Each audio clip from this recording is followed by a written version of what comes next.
Àní, kí ló dé tí ẹ̀yin èèyàn tẹ́ ẹ̀ fi ní àròjinlẹ̀ báyìí?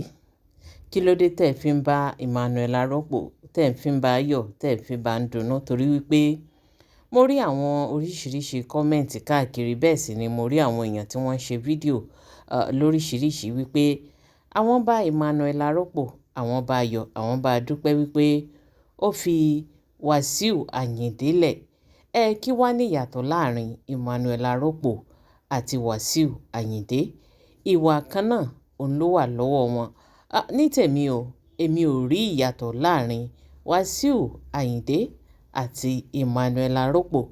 Torí wípé tá a bá wo ìgbésí ayé Emmanuel Arọ́pò gan, òun gan fúnra rẹ̀ onídọ̀tí ẹ̀dá ni. Bẹ́ẹ̀ ni, onídọ̀tí èèyàn ni. Torí tí ò bá rí bẹ́ẹ̀, tá a bá lọ wo rẹ́kọ̀dẹ̀, gbogbo àwọn ọkọ̀ tó ti fẹ́, àwọn bank managers ó wà láàrin wọn. Àwọn directors lóríṣiríṣi ó wà láàrin wọn tó jẹ́ wípé àwọn èèyàn ńláńlá, àwọn tó ní class, àwọn tó lówó, àwọn tó wà educated, nígbà tó wá fi gbogbo wọn kalẹ̀ láwọn tí ó bímọ fún, ó wá lọ sọ ìgbà rẹ̀, ó lọ sọ́ka ọ̀dọ̀ Wàsíù Àyìndé of all people. Kò wá rí bòmíì, kò rẹ́lòmíì tó lè fẹ́ bó ṣe rẹwà tó, bó ṣe dùn lọ́mọbìnrin tó, bó ṣe ní kíláàsì tó, ọ̀dọ̀ Wàsíù Àyìndé ló lọ sọ ẹrù rẹ̀ kà. Àti wípé gan-an, báwo ló ṣe pàdé Wàsíù Àyìndé? Kí ló pa wọ́n papọ̀? Ibo ni wọ́n ti ríra wọn? Tí ì bá ṣe wípé ibi tó ti rìn ìrìn gbèrègbèrè káàkiri, ló ti rí Wàsíù Àyìndé, èmi ò lérò wípé ó yẹ kó wọ́n pàdé rárá. Ẹ wá ń bá ń yọ̀, ẹ ń bá ń dúpẹ́ fún kíni? Mọ́mì Esabod, àwọn ni wọ́n sọ ọ̀rọ̀ yìí nígbà tí wọ́n rí bí àwọn èèyàn ṣe ń ṣe fídíò tí wọ́n ń bá Emmanuel Arọ́pò, tí wọ́n ń bá a yọ̀, tí wọ́n bá a dúpẹ́ wípé ó fi Alhaji Wàsíù Àyìndé Marshal ó fi wọ́n kalẹ̀, pẹ̀lú gbogbo awuyewuye èyí tó ń lọ lórí ọ̀rọ̀ tí Alhaji Wàsíù Àyìndé Marshal èyí tí wọ́n sọ láti fi dá ọmọbìnrin Ogechi èyí tó bí ọmọ fún wọn, tí ọmọ náà sì jáde tó wá sọ̀rọ̀ síta wípé Alhaji Wàsíù Àyìndé kò tọ́jú òun. Ṣùgbọ́n nígbà tí Alhaji ó dá wọn lóhùn, ṣe ló forí dá wọn lóhùn, ló jẹ́ kó wọ́n mọ̀ wípé obìnrin tó bá lóyún kóyún, wọ́n ní sàárà ni, tó túmọ̀ sí wípé ọmọ tó bá bí fáwọn náà ó ti di sàárà. Ọ̀rọ̀ yìí ni àwọn èèyàn bẹ̀rẹ̀ sí ní gbà bí ẹni ń gbàgbọ́ ọtí tí oníkálukú tí wọ́n sì ń sọ bí ọ̀rọ̀ náà bó ṣe dùn wọ́n tó, torí pé wọ́n ní ọ̀rọ̀ tí Alhaji Wàsíù Àyìndé sọ yìí, wọ́n ní kò yẹ kó tẹnu wọn jáde o. Wọ́n ní tá a bá wọjọ́ orí wọn, ọ̀rọ̀ tó yẹ kí àwọn ọmọdé ó sọ tí Alhaji Wàsíù Àyìndé Marshal tó yẹ kó wọ́n yọ ẹgba sí wọn tàbí kó wọ́n tiẹ̀ sọ̀rọ̀ sí wọn, òun ni Alhaji Wàsíù èyí tí wọ́n ń sọ lẹ́nu. Ìwà tí ò yẹ kó máa wò pátápátá gbà, òun ni ó wà lọ́wọ́ wọn. Ṣó yẹ kó wọ́n jáde kó wọ́n máa dárò ọmọ kékeré yìí lóhùn, ọmọ tó tara wọn jáde tí wọ́n mọ̀ wípé ọmọ wọn ni. Ṣé wá ká wá sọ wípé wọ́n ń bá wọn ja ìjà tọmọ tí bàbá lápè ni, àbí wọ́n ń ja ìjà ọ̀rẹ́ sí ọ̀rẹ́, àbí kí ni ká pè, láì ṣe àgbàlagbà, láì ṣe ẹni tó jẹ́ wípé bóyá ó tó ọjọ́ orí wọn, ọmọ kékeré tí wọ́n mọ̀ pé ọmọ wọn ni, náà wá jáde, náà wá ń fún lésì wípé oyún rẹ̀ sàárà ni. Ṣé wọ́n mọ nǹkan tí ọmọ yìí ó dà ní ọjọ́ iwájú? Ọ̀pọ̀lọpọ̀ àwọn èèyàn ló jáde tí wọ́n ní àwọn wà disappointed nínú ìwà tí Alhaji Wàsíù Àyìndé èyí tí wọ́n wò.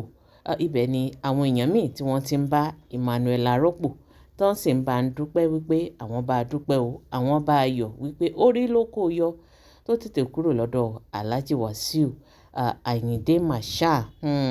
Ọ̀rọ̀ tí mọ́mì Esabod èyí tí wọ́n gbọ́ tí àwọn èèyàn ń sọ yìí, òun ló jẹ́ kí wọ́n fìbínú jáde wípé tí àwọn èèyàn bá ní àròjinlẹ̀, wọ́n mọ̀ wípé kò sí ìyàtọ̀ láàrin Emmanuel Arọ́pò àti Alhaji Wàsíù Àyìndé Marshal. Wọ́n ní ṣá mọ̀ wípé gbàrà tí Emmanuel Arọ́pò tó kúrò lọ́dọ̀ Alhaji Wàsíù ni ó ti bẹ̀rẹ̀ sí ní fẹ́ Sefiu Alao tó náà jẹ́ olórin. Wọ́n ní nígbà tí àwọn gbọ́ ọ̀rọ̀ yìí, wọ́n láwọn wò wípé kí ló ń ṣe ọmọbìnrin yìí? tó ń ṣe kébékèbé káàkiri, kí ló dé tó ń fi ra rẹ̀ wọ́lẹ̀ káàkiri lọ́dọ̀ àwọn olórin. Wọ́n ní nígbà táwọn gbọ́rọ̀ yìí, wọ́n ní ìyàlẹ́nu ló jẹ́ fún àwọn wípé nígbà tó tiẹ̀ ti lọ ṣe nǹkan àdọ̀tí sọ́dọ̀ Wasiu Ayinde, ibo ni ò tún lè lọ. Wọ́n ní kò tán síbẹ̀ o, wọ́n lè tó wá yà wọ́n lẹ́nu jù ní wípé àwọn bẹ̀rẹ̀ sí ní rí káàkiri ní gbogbo agbo ibi tí wọ́n ti ń kọrin, tí wọ́n ti ń ṣeré. Wọ́n ní kí ló dùn wọ́n àti àwọn olórin fújì gan papọ̀ gan. Wọ́n ní kí ló wà láàrin wọn, kí ni nǹkan tó fẹ́ gbà lọ́dọ̀ wọn. Wọ́n ní dájúdájú Emmanuel Arọ́pò kì í ṣọ nìkan tó ní kíláàsì kankan, wọ́n ló wà classless. Wọ́n tẹ̀síwájú nínú ọ̀rọ̀ wọn. Wọ́n ní ṣé àṣàkíyèsí wípé gbogbo ìgbà tó bá wà níwájú àwọn olórin yìí tó bá ń jó, àárí bó ṣe máa ń rèdí, àárí bó ṣe máa ń sojú, àárí bó ṣe máa ń ṣe, ó máa ń ṣe bíi àwọn máa ta.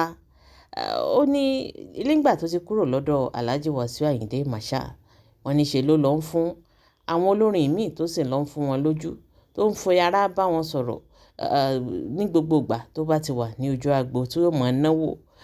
Wọ́n ní ìyàwó olóríire, ìyàwó alálùbáríkà wò òun láàrí tí ń ṣe bí Emmanuel Arọ́pò bó ṣe máa ń ṣe yìí lójú agbo. Wọ́n ní àti wípé eré kílàjà gan ń bẹ́kùn ṣe pàápàá gan, tí ì bá ṣe wípé ó jẹ́ oníranú obìnrin, kí ni nǹkan tó fẹ́ dà á pọ̀ pẹ̀lú àwọn olórin kéékèèké. Wọ́n ní ọ̀rọ̀ rẹ̀ kò sí ìyàtọ̀ láàrin òun àti Wasiu Ayinde. Wọ́n nítorí náà gbogbo àwọn tí wọ́n ń celebrate ẹ̀, gbogbo àwọn tí wọ́n ń bá ayọ̀, tí wọ́n ń sọ fún pé àwọn bá dúpẹ́, àwọn bá ayọ̀, wọ́n ní kò sí ìyàtọ̀ kankan láàrin òun àti Wasiu Ayinde. Ìwà tó wà lọ́wọ́ Wasiu, òun náà ló wà lọ́wọ́ Emmanuel Arọ́pò. Wọ́n ní wọ́n ríra wọn kó tó di wípé wọ́n fẹ́ra wọn. Nígbà tí wọ́n sì tún ti ríra wọn tán, òun ló fà á tí oníkálukú tó sì fi pínyà. Nígbà tó ti wá kúrò lọ́dọ̀ Alhaji Wasiu Ayinde, ṣe ló yẹ kó lọ ṣe kíni, kó kọjú mọ́ṣẹ́ rẹ̀ tó bá jẹ́ wípé lóòótọ́ obìnrin tó ní kíláàsì ni. Wọ́n ní ṣe ló yẹ kó lọ kọjú mọ́ṣẹ́ rẹ̀, kó sì kọjú mọ́ àwọn ọmọ rẹ̀. Kì í ṣe wípé kí wọ́n wá bẹ̀rẹ̀ sí ní rí káàkiri láàrin àwọn agbo òṣèré, àwọn onífújì káàkiri. Ohun tó bá tiẹ̀ wá fẹ́ jókòó lọ sọ́dọ̀ àwọn olórin gidi, èwo ni tàwọn onífújì tí yóò lọ máa rèdí níwájú wọn, tí yóò mọ gbáyà sókè, tí yóò mọ fojú bá wọn sọ̀rọ̀, bí ṣe ń náwó ní ó mọ ṣe oríṣìíríṣìí. Ẹ wo Mummy Esabod wọ́n mọ̀ sọ̀rọ̀ tó pọ̀ lórí Emmanuel Arọ́pò. Gẹ́gẹ́ bẹ́ẹ̀ ṣe mọ̀ pé Dr. Esabod wọn ò fi ìgbà kan gba ti Alhaji Wasiu Ayinde Marshal. Gbogbo ìgbà òun ni wọ́n máa ń sọ̀rọ̀ wọn. Kódà wọ́n ṣe fídíò kan láìpẹ́ tí wọ́n jẹ́ kí a mọ̀ wípé àwọn ò tí ì rí ọkùnrin tó wà useless bíi Alhaji Wasiu Ayinde. Wọ́n ní àwọn obìnrin tí wọ́n ń lóyún, tí wọ́n ń bímọ fún, wọ́n ní ìyà ló ní jorí wọn. Àwọn ni wọn ò mọ nǹkan tí wọ́n fẹ́. Wọ́n nítorí wípé àwọn ti sọ tẹ́lẹ̀ wípé Alhaji Wasiu wọ́n ní ń lo kádàrá àwọn obìnrin yìí ni. Wọ́n ní ká lọ wò ó, gbogbo àwọn obìnrin tí Alhaji Wasiu Ayinde èyí tí wọ́n ti fẹ́, wọ́n ní kò séyìí kankan nínú wọn èyí tó ṣoríire. Wọ́n ní ó ń lò wọ́n ni. Wọ́n ní tó bá sì ti lò wọ́n tán, tó bá ti fẹ́ wọn tán, yóò sì pa wọ́n tì. Irú obìnrin bẹ́ẹ̀ wọ́n ní kò lè gbérí mọ́. Wọ́n ní kò sí ní tí irú obìnrin bẹ́ẹ̀ dáwọ́lé èyí tí ó yọrí sí rere o. Wọ́n nítorí pé wọ́n ti lògo wọn. Gbogbo ohun tó dáa lára àwọn obìnrin yìí òun ni Alhaji Wasiu tí wọ́n ti lò. Ẹ̀yin tèmi, ẹ rí wípé ọ̀rọ̀ yìí gbẹnu tán, ọ̀rọ̀ yìí lágbára, ó tún wá lẹ́tìkẹ́. Mummy Esabod wọ́n sọ̀rọ̀ tó pọ̀ torí pé nígbà tí wọ́n bẹ̀rẹ̀ sí ní bú Emmanuel Arọ́pò, ọ̀pọ̀lọpọ̀ ń sọ wípé bóyá wọ́n ṣàìdí Alhaji Wasiu Ayinde. Ẹni tó bá ti mọ Mummy Esabod dáadáa, wọ́n mọ̀ wípé wọn ò fi ìgbà kan, wọn ò gba ti Alhaji Wasiu Ayinde. Gbogbo ìgbà òun ni wọ́n máa ń bú wọn.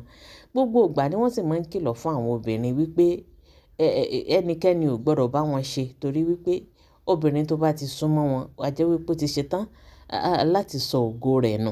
Bẹ́ẹ̀ ni o, gbogbo ìgbà ni wọ́n máa ń sọ. Gẹ́gẹ́ bẹ́ẹ̀ ṣe mọ̀ wípé Mama Esabod àwí kòkó lójú ọlọ́rọ̀ náà.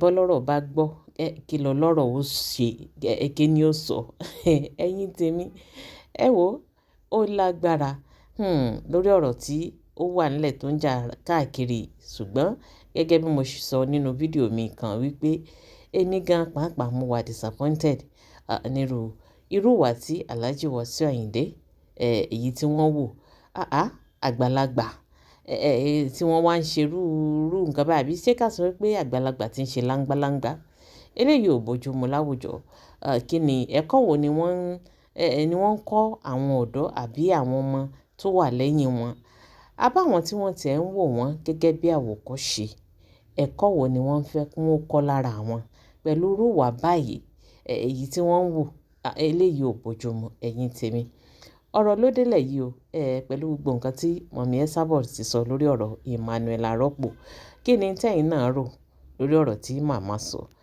ṣé lóòótọ́ ni wípé àti Emmanuel Arọ́pò àti Alhaji Wasiu Ayinde ṣé pé ìkan náà ni wọ́n ní kò sí ìyàtọ̀ láàrin àwọn méjèèjì wọ́n ní àwọn méjèèjì ni wọ́n ní ìrìn òṣèlẹ́sẹ̀ ṣé lóòótọ́ ni kí ni tẹ́ ẹ rò lórí ọ̀rọ̀ tí wọ́n sọ gbogbo dáhùn yín ẹ fi sí orí comment section ẹ jẹ́ ká jọ sọ ẹ jẹ́ ká jọ jọ gẹ́gẹ́ bí ìṣe wa ní orí ìkànnì yìí ire o.